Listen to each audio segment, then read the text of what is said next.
اسرائیل نے ایک بار پھر ایران پر حملوں کے لیے تیاریاں شروع کر دیں۔ صہیونی حکام نے اپنی فورسز کو ہائی الرٹ کر دیا۔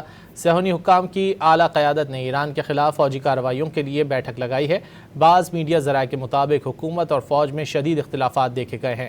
اسرائیلی فوج کا موقف ہے کہ ایران پر معاشی دباؤ اور ناکہ بندی جاری رکھ کر اسے اندرونی طور پر کمزور کیا جائے تاکہ ملک کے اندر بغاوت یا سیاسی دباؤ پیدا ہو سکے۔ دوسری جانب وزیر اعظم اور سیاسی قیادت دوبارہ بمباری کے حق میں دکھائی دیتی ہے۔ اسرائیل نے ایک بار پھر ایران پر حملوں کے لیے تیاریاں شروع کر دیں۔ صہیونی حکام نے اپنی فورسز کو ہائی الرٹ کر دیا۔ صہیونی حکام کی اعلیٰ قیادت نے ایران کے خلاف فوجی کارروائیوں کے لیے بیٹھک لگائی ہے۔ بعض میڈیا ذرائع کے مطابق حکومت اور فوج میں شدید اختلافات دیکھے گئے ہیں۔ اسرائیلی فوج کا موقف ہے کہ ایران پر معاشی دباؤ اور ناکہ بندی جاری رکھ کر اسے اندرونی طور پر کمزور کیا جائے تاکہ ملک کے اندر بغاوت یا سیاسی دباؤ پیدا ہو سکے۔ دوسری جانب وزیر اعظم اور سیاسی قیادت دوبارہ بمباری کے حق میں دکھائی دیتی ہے۔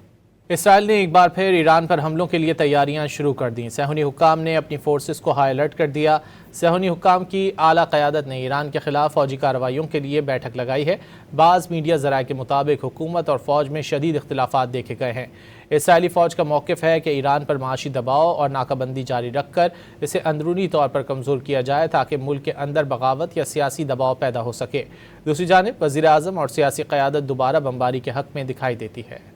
اسرائیل نے ایک بار پھر ایران پر حملوں کے لیے تیاریاں شروع کر دیں۔ صہیونی حکام نے اپنی فورسز کو ہائی الرٹ کر دیا۔